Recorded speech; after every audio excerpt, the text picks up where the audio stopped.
آج کل میلاد کے نام پر جگہ جگہ فحاشی، بے حیائی اور غیر شرعی امور کا ارتکاب کیا جاتا ہے۔ کبھی میلاد کے نام پہ مرد و زن کا اختلاط سامنے آتا ہے تو کبھی میلاد شریف کے نام پر ڈھول تماشے کا اظہار کیا جاتا ہے۔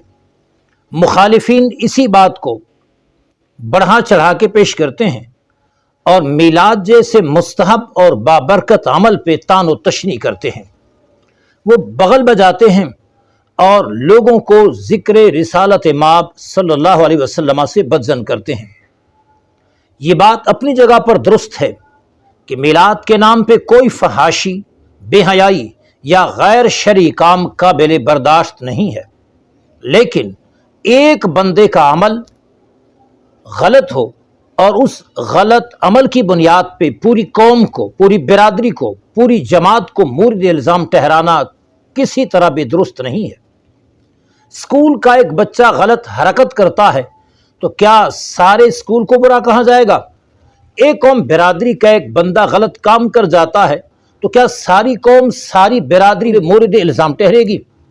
ایک مسلمان غلط کام کرتا ہے تو کیا الزام سارے اسلام پر لگے گا، تمام مسلمانوں پر لگے گا؟ اسی طرح ایک سنی غلط کام کرتا ہے تو کیا ساری سنیت مورد الزام ٹھہرے گی؟ ایسا ہرگز نہیں ہے۔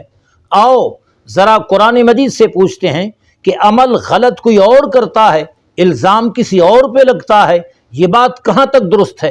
رب کریم جل شانہ نے قرآن مجید میں ارشاد فرمایا کل نفس بما کسبت رہینہ، ہر جان اپنے کیے ہوئے عمل کے بدلے گروی ہے، جو اس کا اپنا عمل ہے، کردار ہے، دنیا کے اندر بھی اور آخرت کے اندر بھی بندہ اسی چیز پر ماخوذ ہوگا جو اس کا اپنا عمل ہوگا۔ عمل کوئی اور کرتا ہے، سزا کسی اور کو دی جائے، عمل کوئی اور کرتا ہے، مورد الزام کوئی اور ٹھہرایا جائے، عمل کوئی اور کرتا ہے، طعن و تشنیع کے تیر کسی اور پر چلایا جائے، اپنا الو سیدھا کیا جائے اور اپنے غلط مقاصد کے حصول پر غلط چیز کا سہارا لیا جائے، یہ ہرگز جائز اور درست نہیں ہے۔